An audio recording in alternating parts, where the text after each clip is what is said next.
Bienvenue dans OG Construction, des conseils simples pour des projets en béton. Tu rêves de construire ta maison en Afrique? Attention, tout commence par une étape cruciale, le choix du terrain. Un mauvais terrain peut transformer ton rêve en cauchemar, même avec le meilleur maçon et les meilleurs matériaux. Aujourd'hui, je vais te partager des conseils simples pour éviter les erreurs et sécuriser ton investissement. Conseil numéro 1, définir son projet. Pose-toi la question, ton terrain c'est pour une maison principale, une maison secondaire pour des vacances agréables, une maison à but lucratif, exemple de la location longue durée ou de la location saisonnière pour touristes, un terrain pour le maraîchage. Un investissement peut faire fructifier ton argent. Chaque projet a ses propres attentes et donc des critères différents. Calme, commodité, activité commerciale, accès aux soins, école, lieu de travail, mais aussi accès à l'eau, à l'électricité et aux routes. En résumé, le lieu doit correspondre à ton mode de vie et à celui de tes proches. Ne néglige pas ce point. Conseil numéro 2. La variation des prix dans les lotissements. Dans une même ville, tu trouveras des lotissements avec des prix très différents. Ces variations influencent la composition sociale du quartier, ce qui aura un impact sur l'ambiance, le style de vie et parfois même sur la sécurité. Conseil numéro 3. Étudie le sol. Avant d'acheter, fais une étude de sol. Est-il marécageux, argileux, sableux? Un mauvais sol peut nuire à ton projet. Exemple, un sol humide est un danger pour une maison, mais un atout pour un projet agricole.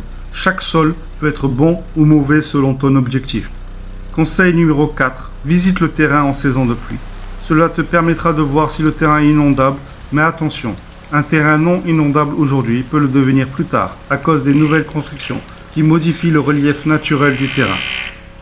Conseil numéro 5. Attention aux zones à risque. Évite les terrains proches de fleuves pouvant déborder, falaises, de zones litigieuses. Renseigne-toi auprès des habitants et des autorités locales.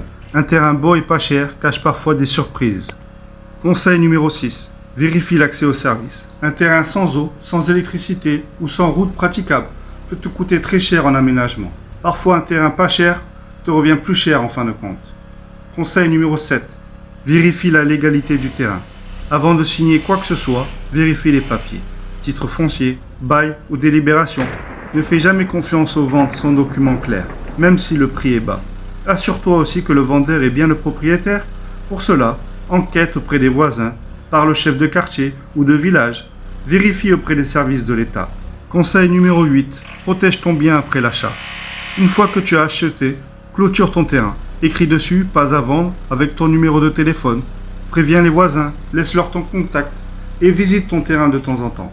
Sois respectueux, poli et montre de l'intérêt pour le voisinage.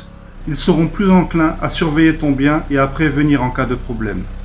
Conclusion, prends le temps de bien choisir, car une fois acheté, on ne revient pas en arrière. Et une fois que tu as ton terrain, protège-le bien. La vidéo touche à sa fin. Si tu veux éviter les pièges et réussir ton projet en Afrique, abonne-toi et active la cloche de notification.